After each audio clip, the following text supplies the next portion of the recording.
Our Chicago Blackhawks are finally back in action here this evening as they have a matchup with the Lightning down in Tampa. I'll go over a preview of the matchup as well as what it will take for the Hawks to come away with the win. And I'll also discuss a second player filing a lawsuit against the organization stemming from the 2010 Stanley Cup Playoffs. All that and plenty more right here on Locked On Blackhawks. You're Locked On Blackhawks, your daily podcast on the Chicago Blackhawks. Part of the Locked On Podcast Network, your team every day.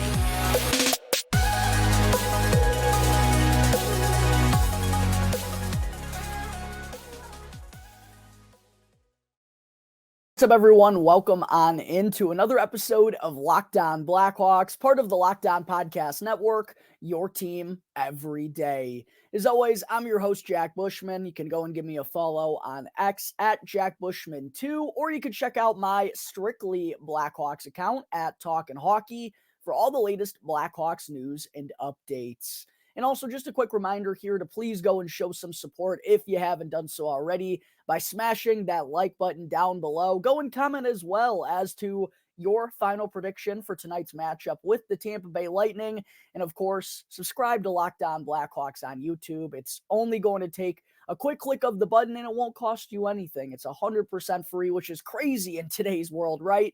And it really does go a long way for your boy. So please make sure to take care of that real quick. And you can also go and turn on those push notifications if you're wanting to get notified when the episode's uploaded each and every day. In today's episode of Locked On Blackhawks, I gotta let you all know, is sponsored by the Sleeper app, the go-to platform for daily fantasy sports. And right now, you can use the promo code LOCKEDONNHL in all caps, and you'll get up to an $100 match on your first deposit. Again, that's promo code LOCKEDONNHL in all caps with Sleeper.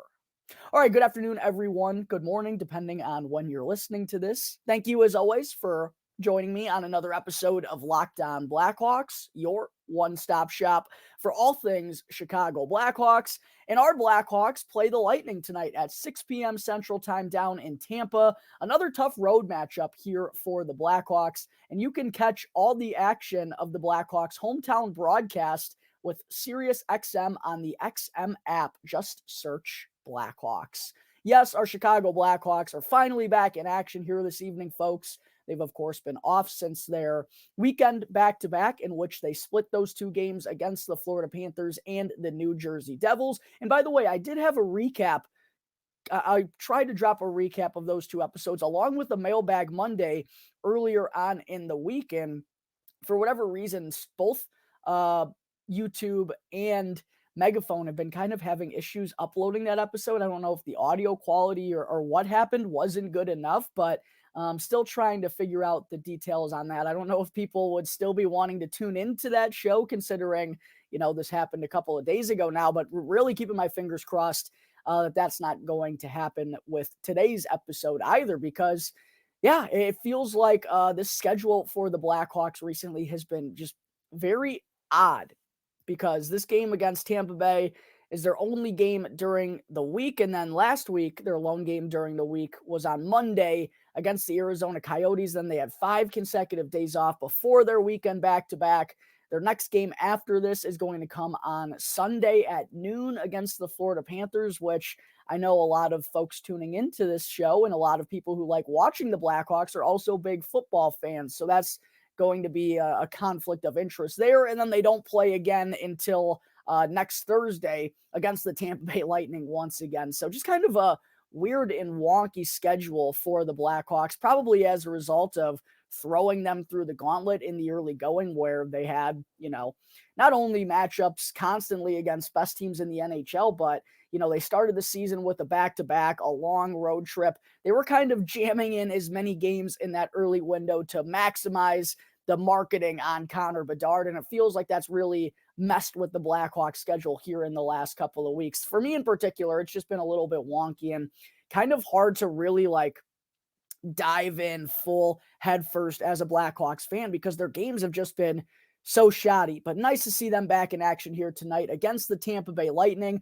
who actually got off to a little bit of a brutal start of their own to this season as they won just 2 of their first 6 games, but have since started to find their form a little bit. They're 4 1-2 over their last 7 matchups, and that has them sitting at 6-3-4 through their first 13 games of the regular season, while the Blackhawks, of course, are 4-7-0 following the win against the Florida Panthers last Saturday, and then the sad 4-2 loss to the Devils on Sunday, which was certainly a subpar effort from the Hawks, comparatively at least, to what we saw on Saturday night. But we know what this Tampa Bay Lightning team is capable of. But the biggest thing, probably the biggest storyline about them here in the early going, other than their shaky start, is that they're having to do it without all-world goaltender Andrei Vasilevskiy, who underwent back surgery just prior to the start of the regular season. And looking at the depth chart for the Bolts, they let Brian Elliott walk last year, and now that kind of had them in a little bit of a weird bucket in goal to kick things off here this year. And so far, we've seen Jonas Johansson and former Blackhawks legend Matt Tompkins be the two guys that have been steering the ship in goal for them. And it's been a little bit of a shaky start, and that is the one area of weakness that is pretty clear-cut with this Tampa Bay Lightning team. Because you go and look at the rest of their statistics and just go and look at their roster, you know they have a lot of talent. The 6-3-4 record, don't let it fool you that they've dropped 7 of their first 13 games. This is still an offense and a team that has had a lot of success together and can put up big numbers and go on a run in a hurry. And offensively, they've still been doing their thing. They rank, but where do I have these stats here? Yes, 3rd in power play percentage this season. They're also 6th on the penalty kill and 4th in goals per game. So yeah, still a lot of reasons to be high about their offense, and the penalty kill has been pretty good as well. But their area of weakness, make no mistake about it, Blackhawks fans, is in net. The Lightning rank 25th in the NHL in goals per game. The Blackhawks are actually ahead of them, ranking 23rd in the NHL.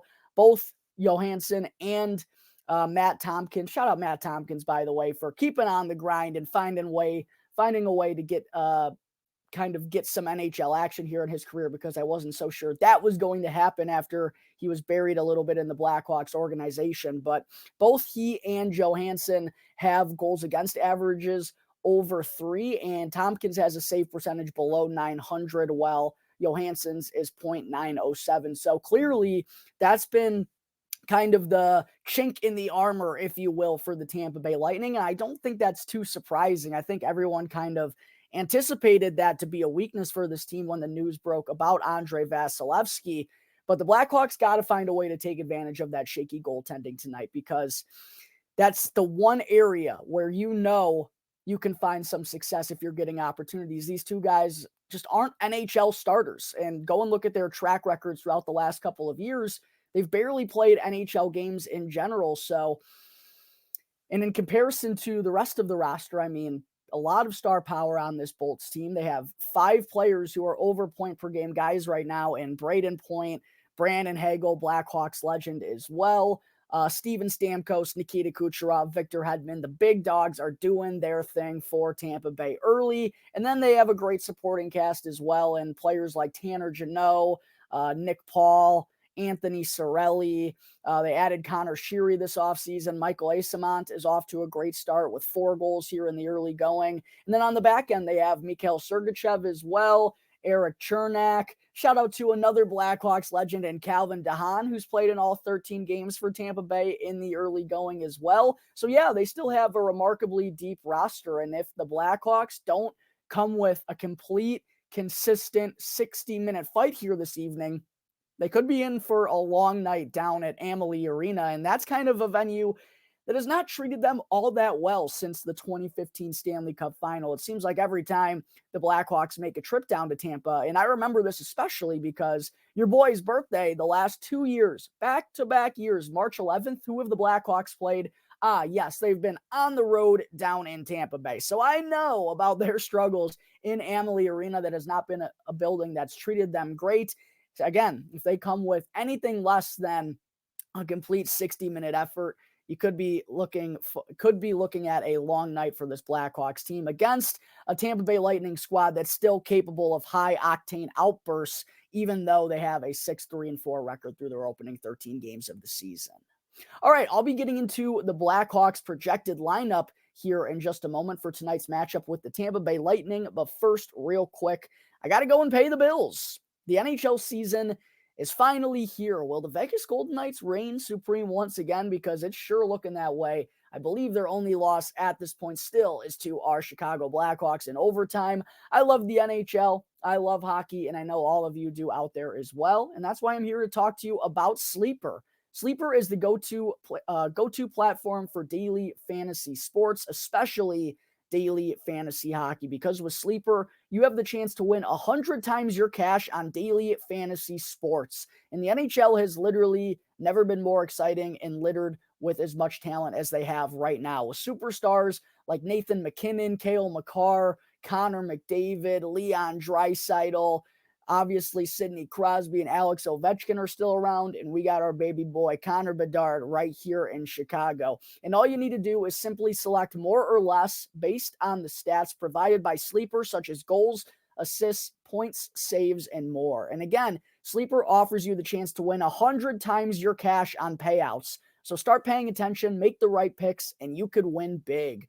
Entries can be made in under 30 seconds, and Sleeper is live right now in 28 plus states. And you can also go and use the promo code listed below. That's Locked On NHL in all caps, and you'll get up to an $100 match on your first deposit. Again, that's promo code Locked On NHL, and go and see Sleeper's terms of use for more details. I also got to quickly talk to you about eBay Motors. Passion, drive, and patience is what brings home the winning trophy, and it's also what keeps your ride or die alive. eBay Motors has everything that you need to maintain your vehicle and to level it up to peak performance. From superchargers, roof racks, exhaust kits, LED headlights, and more. Whether you're into speed, power, or style, eBay Motors has got you covered. And with over 122 million parts to choose from, you'll always find exactly what you're looking for. Plus, with the eBay Guaranteed Fit, your part is guaranteed to fit your ride every time, or you will get your money back. So keep your ride or die alive at ebaymotors.com. With all the parts you need at prices you want, it's easy to turn your car into the MVP and to bring home that win. Again, that's ebaymotors.com. All right, segment 2, let's talk about what we could see out of the Blackhawks lineup here this evening based on what we've seen the last couple of days at Blackhawks practice. And it feels like there have been a lot of practices here recently with the amount of space this team has had in between their games. But quite honestly, that might not be the worst thing for this bunch that has really been struggling with consistency through the early part of this year. I think that's pretty much been the most blatant flaw that the Blackhawks have had is, yeah, they look good at times. They look terrible at times. It's about finding that in between and trying to eliminate this roller coaster ride as much as possible. Now, that's not going to be completely thrown out the window. They're not going to be able to get rid of it completely. But if they could kind of shore that up and at least try to cut down on the amount of up and downs that not only go through the course of the season, but night in and night out, it feels like there just hasn't really been a pinpoint where we can nail down what this Blackhawks team is, because we've kind of been getting different performances seemingly every single game. But for tonight's matchup with the Lightning, I think it is pretty clear cut as to what we're going to see with the Blackhawks lineup. Up top, Nick Foligno, Connor Bedard, Philipp Kurashev. That trio has had some flashes together. I still personally think Taylor Hall should be up there with Foligno and Bedard, but it does sound like Luke Richardson kind of feels the same way and has said to the media that there will be times in games where he's going to mix it up a little bit and Taylor Hall will be getting those looks on the top line. But I do think it's only a matter of time before he ultimately retakes that spot. And I only think it makes sense with the skill that he has. And he's coming off a really strong weekend where he returned to the Blackhawks lineup from injury and scored in both of those two games. I think it's just a matter of time before Taylor Hall retains that permanent spot alongside Connor Bedard on the top line. But it does seem like Kurashev is going to at least start there for tonight's matchup. Lucas Reichel, Andreas Athanasiou, Taylor Radish figure to remain as the Blackhawks second line. Lucas Reichel finally got on the board Saturday, his 10th game of the year.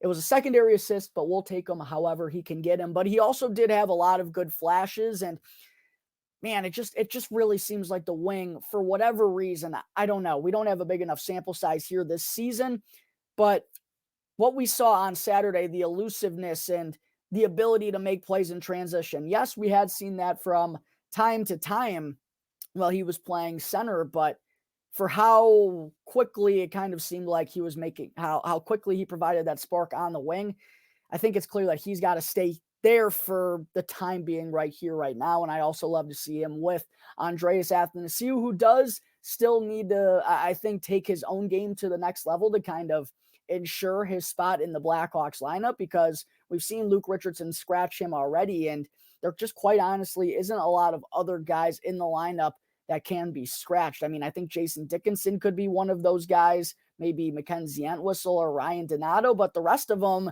you probably want to leave them alone in the lineup and have them playing on a nightly basis. Athanasiou has to make his presence felt in order to kind of solidify that spot. I thought he had a really good game on Saturday as well. Let's see if they can keep that going here tonight against the Bolts. The third line is where we've seen Taylor Hall play since he made his return, and I kind of critiqued that trio, and maybe I'm just not giving Jason Dickinson enough credit, because when he was up on the second line with Radish and Reichel, I was just like, that just doesn't seem like a good spot for Jason Dickinson. And then he goes down on the third line, and I still don't know if I like him in that spot, mostly because Taylor Hall is there. I think Taylor Hall is one of those guys that should be playing with the best offensive playmakers on the team. But this trio played really well over the weekend for the Blackhawks and probably deserves some more time here together. Hall, Dickinson, and Tyler Johnson do. In the bottom six, anytime the bottom six can, especially with the struggles of Lucas Reichel in the early going, it feels like every time the bottom six can give the Blackhawks something to work with, that just greatens their chance of coming away with a victory, because this is still a offensively challenged young Blackhawks squad. So the bottom six being able to chip in has been a big part for the Blackhawks this year. Hopefully Hall, Dickinson, and Johnson can continue where they left off over the weekend. And then the fourth line, from what we've seen in practice, has been Ryan Donato, Mackenzie Entwistle, and Corey Perry. And Donato, I think, with just the way that he keeps performing, he had a point in both of the games over the weekend as well. You got to keep him in the lineup. He just keeps going to the net with a mission on his mind, and it's been paying off for the kids. So great to see Donato start off to a really solid start to his Blackhawks tenure. You can't take him out of the lineup.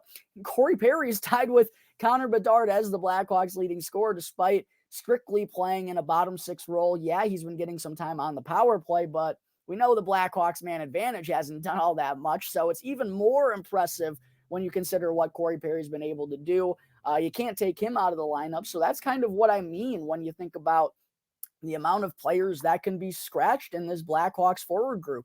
And it does feel like it's kind of unfortunate for Boris Katchouk and Reese Johnson, more so for Katchouk, who I do think should be getting action, but it's a matter of where do you put him? And then for Reese Johnson, he's just kind of felt like he's going to be the 13th or 14th forward regardless this season. Those two remained as the extras. Colin Blackwell was skating during practice the last couple of days. Still no word as to when his return could be happening, but that's just another forward thrown into the mix here that's going to add to this logjam. Certainly something to keep an eye on, and does feel like maybe Reese Johnson or someone is going to be having to go back to Rockford whenever Blackwell is able to return to the lineup. On defense, we know Alex Vlasic returned in Sunday's game against the New Jersey Devils, which is awesome because he's just been so dynamite so far this year. He has returned back on the Blackhawks top pairing alongside Seth Jones, right where he belongs, I think. That means Kevin Korchinski has jumped down to the second pairing along with Connor Murphy. Those two were basically glued together whenever Vlasic was healthy prior to suffering that injury. Then the third pairing looks like Wyatt Kaiser is going to be in there. Still not sure as to whether it's going to be Jared Tenorti or Nikita Zaitsev on the right side. Both of them had pretty good weekends. Jared Tenorti wound up getting, Tenorti wound up getting healthy scratched on Sunday against the Devils, but he had a really good game prior to that on Saturday against the Panthers, led the Blackhawks with 8 block shots, I should say. And Luke Richardson said it wasn't about Tenorti's play that got him out of the lineup. No, it was just they ultimately had to make a decision with Vlasic coming in. Tenorti wound up being the odd man out. Because of that, I would probably lean towards him getting in there tonight over Zaitsev. But don't get me wrong, the pylon man, Nikita Zaitsev, had a pretty good weekend as well. So wouldn't be stunning to see him in the Blackhawks lineup either. But I do think that's the lone question that Luke Richardson has to answer before tonight's game. And then I think it only makes sense to give Peter Mrazek the start here in net tonight. It's, a Lightning offense that has a lot of firepower to it. Yeah, Arvid Soderblom probably could handle it, but with a couple of days off until their next start and a couple of days off since his last start, Peter Mrazek getting the start in that tonight, I think only makes sense for the Blackhawks. As far as my 3 keys to victory, what will it take for the Blackhawks to march on down to Tampa and come away with a W here? A place that has not treated them very well recently, as I talked about in the first segment. My number 1 key to victory tonight is something that, yes, is easier said than done, but is so crucial for the Blackhawks, and that's to not let the Hagel, Point, and Kucherov combo dominate for the Lightning. That's been the top line for the Bolts to kick off this season, was the top line for them last year, and that's been a really good spot for Brandon Hagel ever since they acquired him, and he's been thriving in that role. And I know this, again, is something easier said than done. Kucherov has been absolutely cooking recently. He's got 11 points in his last 5 games. Braden Point has 7 in his last 5. Hagel has 6. I figure Kuch in this trio is probably going to get at least 1, but if you can hold them to that and not let them kind of let them build off of that and let this spiral into a massive night for that top line, I think that's going to help the Blackhawks stay in the game, because if they let the top line go out there and dominate and have 2 3-point games, it's really going to be hard for this Hawks offense to keep up. So that's my number 1 key to victory, is don't let the Hagel, Point, Kucherov line, have an absolute field day out there. My second key to victory is to take advantage of the shaky Tampa Bay goaltenders. This is their one clear-cut weakness that they have, and it feels like it's been pretty vulnerable so far here in the early going, because despite having the 3rd best power play, the 5th best offense in the NHL, the Tampa Bay Lightning have more losses than they have wins this season. So that's the clear-cut weakness. Neither Johansson nor Tompkins have been spectacular. I figure that it's going to be Johansson in there tonight, since they had a couple of nights off, and Tompkins was the one who got the start on Tuesday. But make those guys earn the victory. I think that's just the biggest thing I'm trying to get to here. Don't let it be one of those games where the Lightning can go and cruise to a 5-1 win where their goaltender faces 19 or 20 shots on that. No, go out there and make that goaltender earn that victory. Don't be afraid to shoot the puck. Getting pucks on that will be a good thing here tonight. And I think the more that they make those goaltenders work, the more likely that they're going to be right there and find themselves contending until the final whistle. And then my third key is to get the Moms trip started the right way. The Moms trip is starting up here as the Blackhawks head on down to Florida. Go out there, boys, and work hard for your mothers. We know it's going to take a full 60 minutes to go into Tampa and to beat the Bolts here tonight. They've been playing some better hockey over the last couple of weeks. The inconsistency has killed this Blackhawks team. Don't let that happen here tonight in Tampa. The Moms are on the road. It's how we start off the Moms trip. Let's start it off with a nice, hard-fought battle through the entirety of regulation, a full 60-minute effort for the Blackhawks tonight. Do it for your mother. That's my third key to victory tonight for the Chicago Blackhawks. And there are my final thoughts ahead of tonight's meeting in Amalie Arena. Coming up here in just a moment, Blackhawks fans, a quick trigger warning. I do want to let you all know that I will be discussing a second player filing a lawsuit against the Blackhawks organization stemming from the 2010 Stanley Cup Playoffs. But first, real quick, I need to talk to you all about FanDuel. Score early this NFL season with FanDuel, America's #1 sportsbook. Right now, new customers can get $150 in bonus bets with any winning $5 money line bet. Again, that's $150 if your team wins outright. If you've been thinking about joining FanDuel, there's literally no better time to get in on the action right now, because football season is underway and FanDuel is giving you the chance to win all season long. All you have to do is pick any team to win on the money line with a $5 bet if you're a new customer, and you'll get $150 in bonus bets for the victory. And you can use these bonuses to bet on everything from the spreads to player props to over-unders and much, much more, all on an app that's safe, secure, and super easy to use. Plus, when you win, FanDuel pays you out instantly. There's no better place to bet on the NFL than FanDuel. So sign up today and visit FanDuel.com/lockedon to start earning bonus bets with America's #1 sportsbook. Again, that's FanDuel.com/lockedon. FanDuel, an official partner of the National Football League. All right, back here on the Locked On Blackhawks podcast, part of the Locked On Podcast Network, your team every day. Again, please make sure to go and smash that like button, comment down below, and subscribe to the channel if you haven't done so already. All that good stuff really does help drive the YouTube and Google SEO and algorithm in my direction, which helps me get paid, which I always greatly appreciate. So make sure to go take care of all of that real quick. And also make sure to go and follow Locked On Blackhawks on Instagram as well. Lots of good stuff has been posted there as of late. And quietly, the giveaway is finally happening. I've been working through the nitty gritty. I can't speak on it much more here on the show. Go and check out Locked On Blackhawks on Instagram. Follow the account. You'll find more about what I just talked about there. And you'll also get some other cool Blackhawks related clips and content. All right, segment 3. Certainly not the most fun topic of conversation here to wrap up today's show. And I know a lot of people don't really care to hear about this anymore, but I wouldn't be doing my job properly if I didn't talk about it. And of course, what I'm referring to is a second player, also known as Black Ace 1 from the Kyle Beach lawsuit, is filing a lawsuit of his own against the Chicago Blackhawks, saying that the team failed to act during the 2010 Stanley Cup Playoffs when informed of the sexual assault and allegations against video coach, don't even like saying his name here on the show, Bradley Aldrich.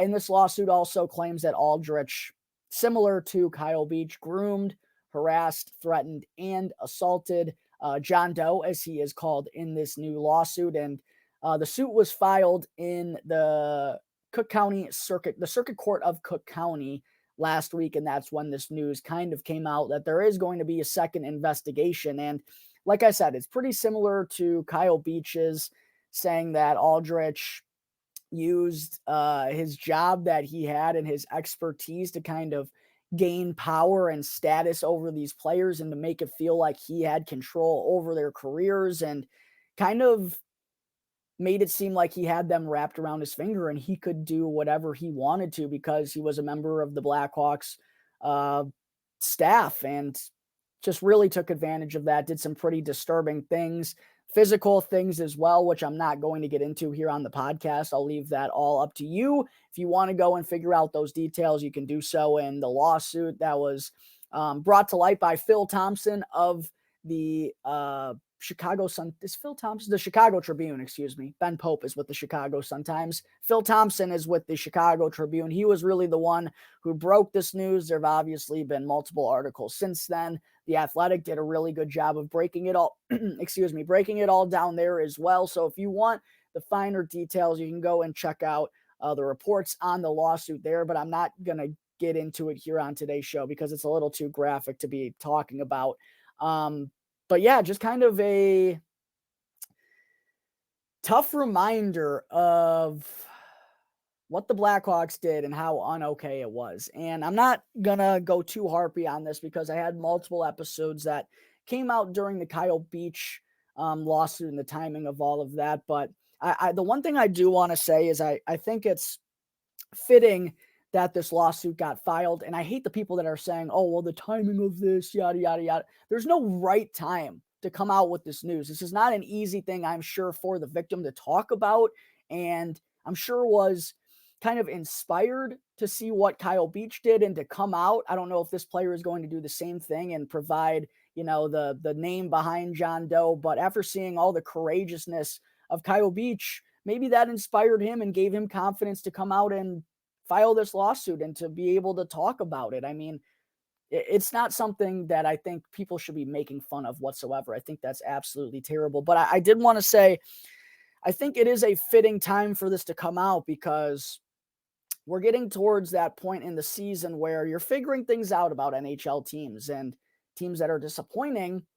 That sometimes results in head coaches being fired, general managers being let go, front office staffs changing, and a couple of names that have been brought up not only here to start the season, but we've heard in the last year or so potential returns of former Blackhawks head coach Joel Quenneville and former general manager Stan Bowman. And there have been some rumblings in the last couple of weeks up in Edmonton with Jay Woodcroft's job on the line potentially, and just a couple other spots.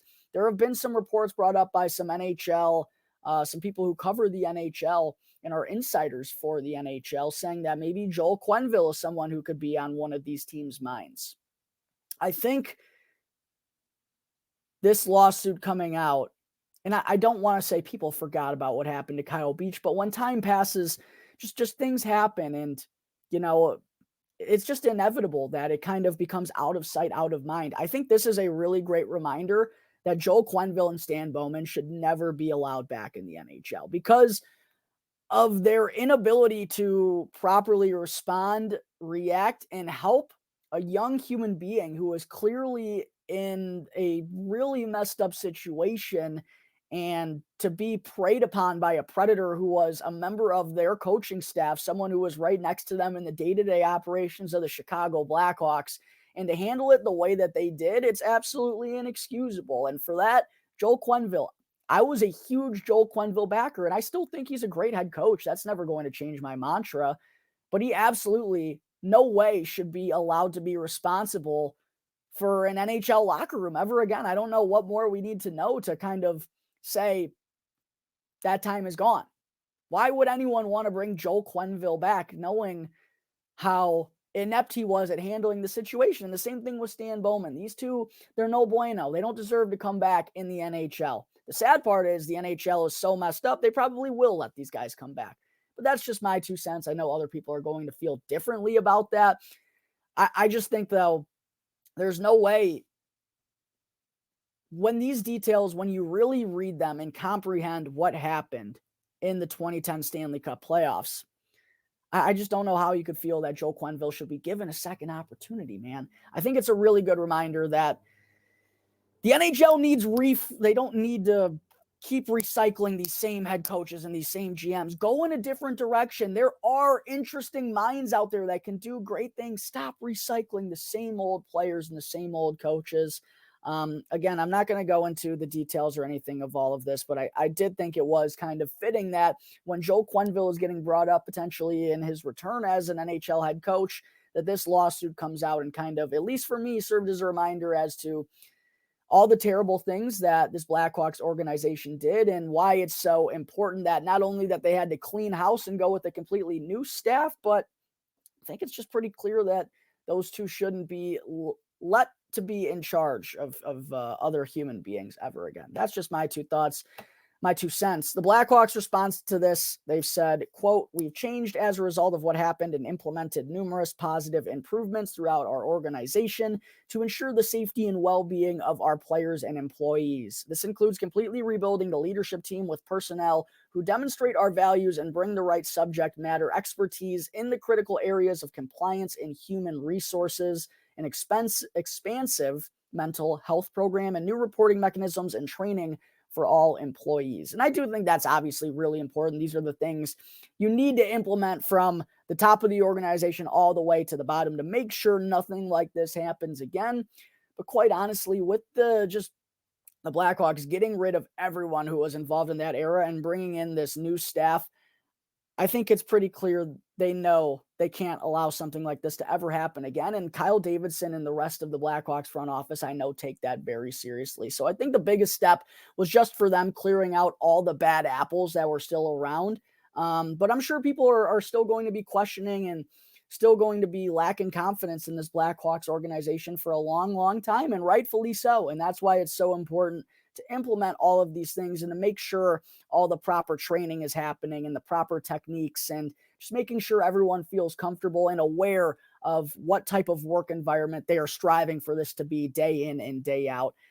So I think the Blackhawks have handled everything as best as they can since this first lawsuit about Kyle Beach came out. And ever since, they let go of Stan Bowman, I think they've been taking the correct and proper steps, but it will be interesting to keep up with the details that, emerge along with this second lawsuit. But to me, it was, again, just kind of a reminder as to why it's so important that the Blackhawks have all of these training regimens and everything set in place. And also, to me, I think it's a reminder that Joel Quenneville and Stan Bowman should never be allowed back in the National Hockey League. All right, folks, I think that is going to wrap up today's episode of Locked On Blackhawks. As always, thank you all again for tuning into the show, and be sure to go and follow Locked On Blackhawks for free right now, wherever you may be listening to your podcast, and to go and subscribe to Locked On Blackhawks on YouTube. And that way you can get the latest episode as soon as it becomes available each and every day. As always, I'm your host, Jack Bushman. Go and give me a follow on X at JackBushman2, or you can go and check out my Strictly Blackhawks account at Talkin' Hockey for all the latest Blackhawks news and updates. So until tomorrow's episode, go Hawks. Let's go and pick up that victory tonight at Amalie Arena, and I'll see you on tomorrow's episode of Locked On Blackhawks, part of the Locked On Podcast Network, your team every day.